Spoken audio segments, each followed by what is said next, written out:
community rises up together, law enforcement, local leaders, schools, nonprofits, success usually follows. Right now, it looks like a lot of that energy is lining up behind the undocumented immigrants. Meanwhile, black communities have cried out about injustices, assassinations, mass incarcerations, police killings of innocent black men, and the support is rarely looked anything like what we're experiencing now.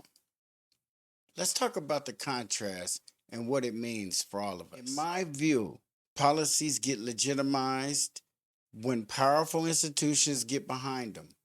What I'm seeing is a wide coalition. Some police agencies, local politicians, governors, school officials, nonprofits, faith groups, all of them, even black folks, getting together in the support of migrants and asylum seekers. At the same time, when Black America has marched for basic dignity, safety, and the bar for acceptable protest gets raised so high that support often fragments off or it disappears altogether.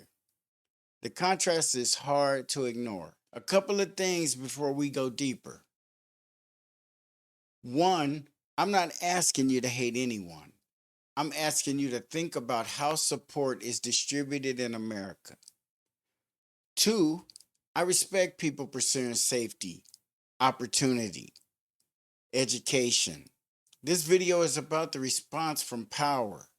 Who gets backed and when and why? And number three, if you disagree, stick around. I'm going to make my case calmly and clearly. When a community gets real support, you can see it. Funding appears, grants, shelters, legal aid, transportation, translators. Now compare that to what the black struggle across generations has been like. Murders of our leaders, to surveillance and disruption of movements, to mass incarceration, to medical abuses like non-consensual experiments.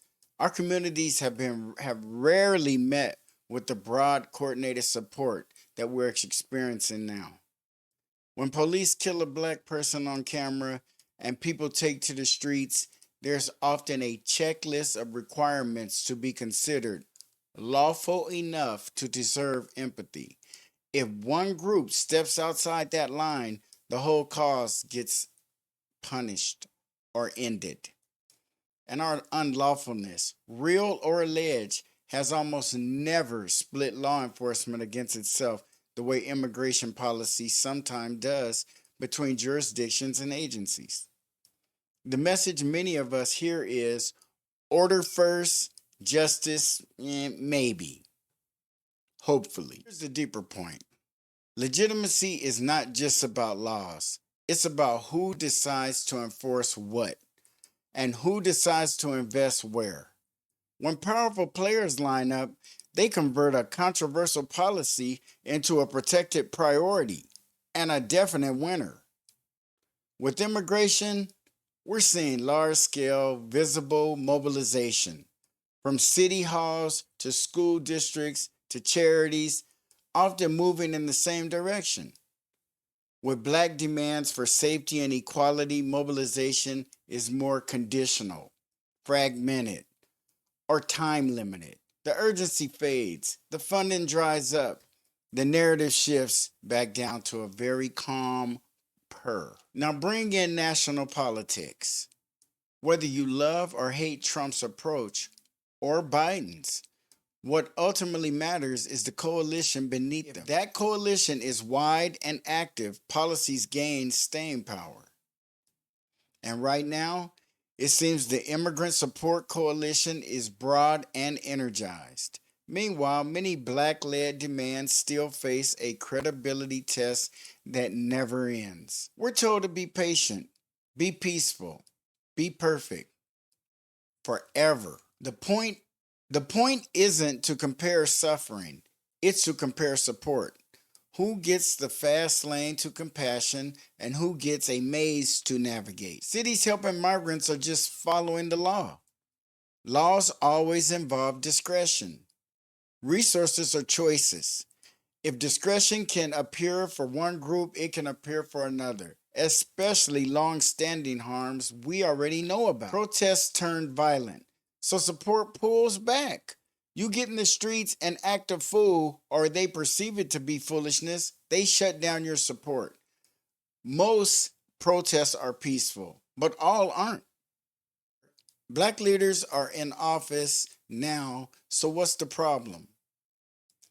Titles don't equal power. If the budget, the unions, the donors, and agencies don't align, a black mayor can hold the microphone and still not hold the machine or the switch that turns that microphone on.